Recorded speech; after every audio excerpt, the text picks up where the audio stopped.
action. I'm giving you the tools, right? I'm giving you the sandbox. I'm setting the table for you. But it's up to you to decide what you want to eat. Master Chief is human. He's not a machine. He's not a set of armor with a big weapon. He's a human with resilience and courage. You know, and I was so looking forward to this moment because for Master Chief, you know, the stoic, the soldier, the man of few words, all that. But there was this progression, you know, in terms of his emotional side, even through the first 3 games. But this was going to be the great leap. What happens when that soldier starts to discover his humanity? We had to create a situation that was going to knock him out of his comfort zone.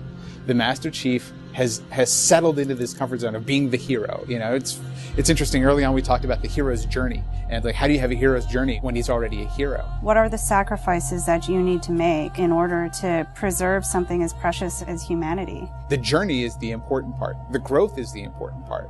And so really, where does he still need to go as a human? That became the key to not just the story of Halo 4, but the entire trilogy.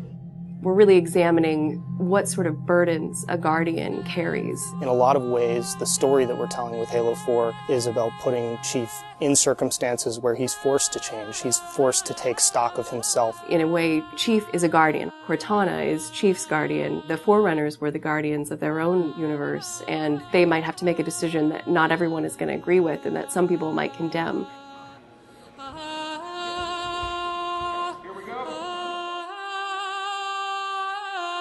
It's almost like you're a little kid and you're just playing make-believe again. So you imagine everything. The table's here. The plinth for Cortana is here. There's a window here. Ready, go.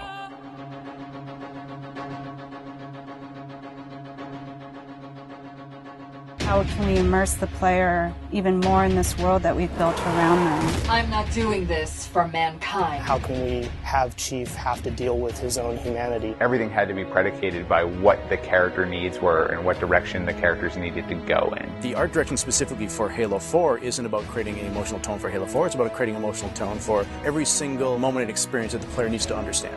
Similar to what we said is that, you know, we build what we need to see. We can't look too far this way, it starts to fall apart. But back in here, things are looking good. Film is like, I'm going to create something and it's going to be awesome and I'm going to polish it and I'm going to own it, but I'm going to share it with you, which is very different than game storytelling, which is I'm going to give you all the tools, I'm going to give you all the possibilities, and it's up to you to discover it. Answering questions and answering the directions that the narrative had already taken defined the path forward for us as we started to tell the story. We're always telling these huge, big stories. We've got Infinity, it's the biggest ship that has ever been launched. We've got Requiem, which is like the biggest Forerunner artifact we've ever found. But in the middle of all of that, we've got this very small personal story between Master Chief and Cortana. You tell a story with every detail that you put into a game. Immersion is really what allows somebody to believe your universe and also to become emotionally caught up in your universe. Ready to get back to work? I thought you'd never ask. How do we make sure the sights and the sounds and the things that they're feeling as a player inhabiting that suit really comes through more clearly? And you know, technology has allowed us to do that with much higher fidelity than back in the CE days. Okay, so those are definitely bigger ones. Yeah, those start to get. Just because we've got more people. Let's roll video. Yeah. So this will be just video and audio only, no face, no mocap.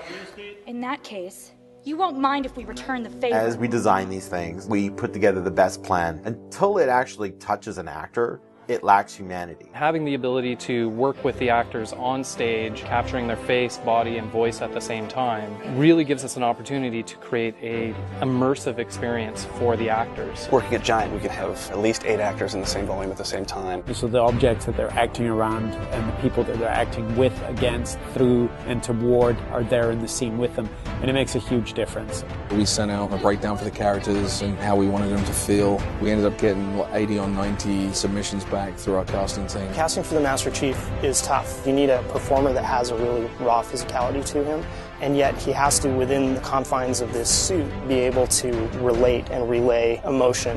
I like to express myself. I freely do it. I wholly do it. I enjoy it.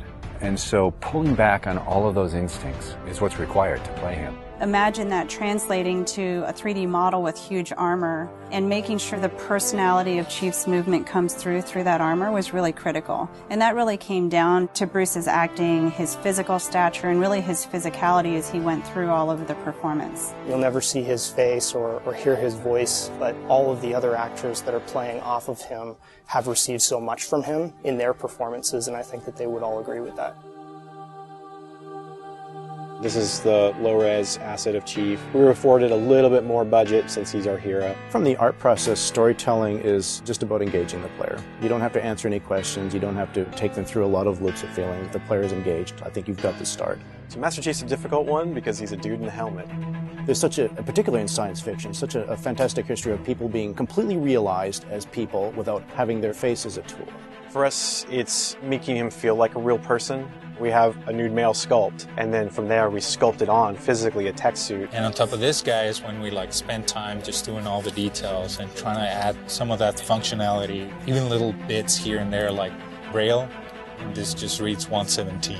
I think it's connected to having even more modern visual flow when it comes to his lines, his design, the way you follow the outline of Master Chief. Trying to put it into an area where it feels realistic, that it feels kind of tankish. What do you think of a tank? You think square, you think metal, there's some wear and tear on the edges. So those things we want to grab, put them on the Chief so it communicates that. The fingers are missing here on these. They have armor caps that come on, but he doesn't have armor caps on his trigger finger or thumb finger so that he could have more tactile sense when he's shooting and loading his weaponry. The last thing we just changed was his visor. His visor picks up the elements based on the room that he's in. We want to take every inch of the character to tell a story as much as we can.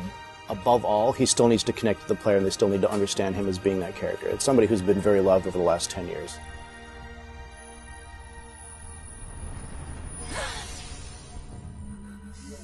The irony here, right, is that we have a character who's not human at all in Cortana. I was put into service 8 years ago. She is the most human character that we have in the story. Right? She's struggling with her own mortality.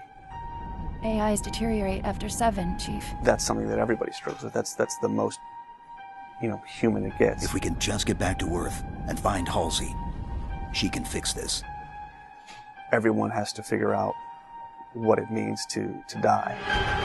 She's strong, she's convicted. She herself is going through a really difficult time in understanding the things that are happening to her. We were looking for somebody who really could bring just fire and stuff that's required for some of those sequences. We needed to make sure we found someone that had some innocence to her, but also could be very strong at the same time. If you imagine that you could have 20 emotions at one time, she has that. I will not allow you to leave this planet! She's really the heart of the game and the heart of Master Chief and explains what's going on and why it's a problem. I didn't mean to. I didn't mean to do that. Cortana is certainly our biggest human connection, I think, with the entire story. How can we see these subtle details in her facial structure? It's the Forerunner symbol for Reclaimer. So this is the baseline where we started from Cortana, and then we go through and tweak and modify, having all these different elements moving throughout her that make her feel alive constantly. We wanted to make it to where you could have code flow lines start from every digit from her toes to her hands, and then be able to flow all the way up into her head. What you experience is her taking care of you as a player from a gameplay perspective, but I think you also start to get a sense of how she takes care of the human side of Chief. Wake me when you need me. They spotted us! Bringing Jen and Steve in and having them layer their voices over the character performances in the cinematics, that just brought the whole experience together. You look at just the number of lines that the Chief has had over the course of the franchise, and it's not a lot. How much firepower would you need?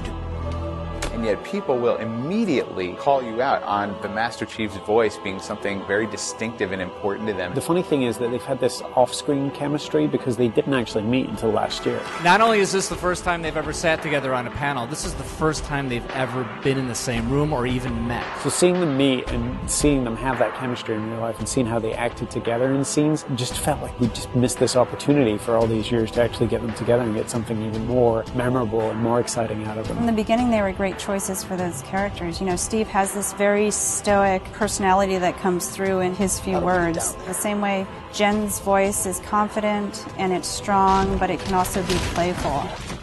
You do know you don't have to wait until the last minute just to impress me, right? In many ways, Halo 4 is the first act.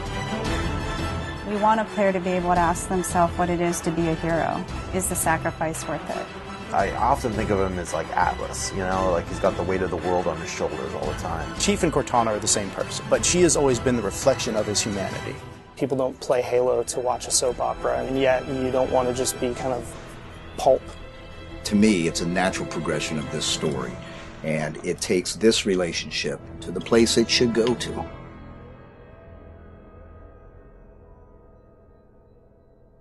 Don't make a girl a promise you can't keep.